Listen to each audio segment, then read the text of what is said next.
Құрметті ата-аналар, құрметті әріптестер, бүгін сіздерге 2025-26 оқу жылының бірінші жарсыздық кезіндегі мектепте атқарылған негізгі жұмыстар бойынша қысқаша брифинг ұсынуды жөн көріп отырмын.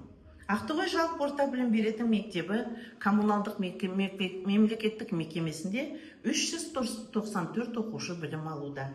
Оның ішінде 45-і даярлық топ, 141-і бастауыш сынып, 5-9 сыныптарда 180 оқушы, ал 10 мен 11-ші сыныптарда 21 оқушы білім алуда. Аталған кезеңде мектеп қызметі білім беру сапасын арттыруға, оқушылардың функционалдық сауаттылығын дамытуға және педагогтердің кәсіби әулетін көтеруге бағытталады. Бірінші бағыт оқу тәрбие процесін ұйымдастыру. Оқу жоспарына сәйкес сабақтар жүргізіліп, сабақ барысында белсенді оқыту әдістері, саралап оқыту тәсілдері жүйелі қолданылады. Оқушылардың оқу жетістіктерін арттыру мақсатында қалыптастырушы бағалау мен кері байланысқа ерекше назар аударылады.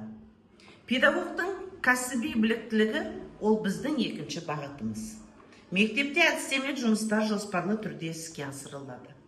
Аттестациядан өтетін педагогтер әдістемелік қолдау көрсетіліп, сабақтарына қатысып, кері байланыс беру жұмыстары жүргізіледі.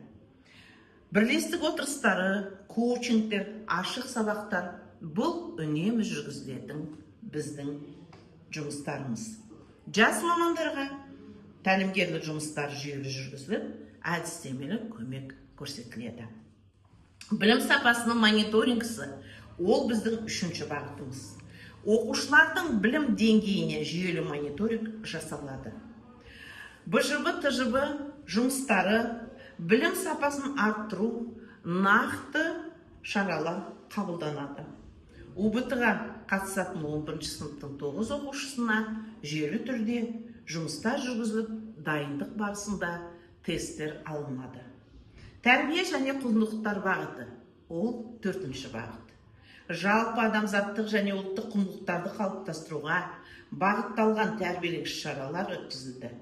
Ата-аналармен байланыс күшейтіліп, жиналыстар мен түсіндіру жұмыстары ұйымдастырылды. Осы бағыттармен қатар мектебімізде материалдық техникалық базаға да үлкен көңіл бөлінеді. Биыл оқу жылында мектебінің фасады 11 миллион 340 мыңға жөнделді. Ал мектеп қоршауы